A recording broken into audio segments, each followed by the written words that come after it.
হুজুর আমার চেহারার সামনে আল্লাহ আছে মানে আজারে কথা বল না। আজারে মানে সহিহ বুখারী 5760 নম্বর হাদিস। আজারে হাদিস আছে।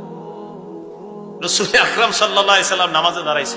বাইনামা নবী সাল্লাল্লাহু আলাইহি সাল্লাম ইসাল্লি, নামাজে দাঁড়াইছে। ফারাআ ফি কিবলাতিল মসজিদ নুখামা, নবীজি দেখলেন সামনে নাকের ময়লা দেখা যায় মসজিদের সামনে।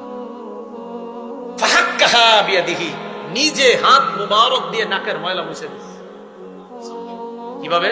নিজের হাত দিয়ে। এজন্য মসজিদের মধ্যে ময়লা ফালানো ঠিক না, ময়লা করা ঠিক না। মনে রাখবেন সেই বুখারী আরেকটা বর্ণনা আছে, আল বুযাকু ফিল মাসজিদি খাতিআ ওয়া কাফফারাতুহা দাফনুহা, মসজিদের মধ্যে থুতু ফালানো, এইগুলা ফালানো, এগুলা গুনাহ, এগুলার কাফফারা হলো মুছে দেওয়া। রাসূল আকরাম সাল্লাল্লাহু আলাইহি সাল্লাম মুসলিম ফাতাগায়্যাযা, চেহারা লাল হয়ে গেছে, রাগ হয়ে গেছে। নবীজি বললেন, আচ্ছা তোমরা এগুলা করো কেন? মনে রাখবা, ইযা কানা আহাদুকুম ফিস সালাহ ফাইন্নাল্লাহা হিয়ালা ওয়াজহিহি, তোমরা যখন নামাজ আদায় করো তোমাদের সামনে আল্লাহ থাকে। আমরা যখন নামাজ আদায় করি, আল্লাহ নবী বলেন তোমার চেহারার সামনে আল্লাহ থাকে। বলেন আমরা নামাজ পড়ি যখন আমাদের চেহারার সামনে কে থাকে? ফালা ইয়াতানাখামান্না আহাদুকুম ফিস সালাহ, অতএব নামাজের মধ্যে তোমরা নাকের ময়লা এদিক সেদিক ফালাইবা না। তাহলে বলেন তো আমরা সালাতে যখন থাকি আমাদের সামনে কে থাকে?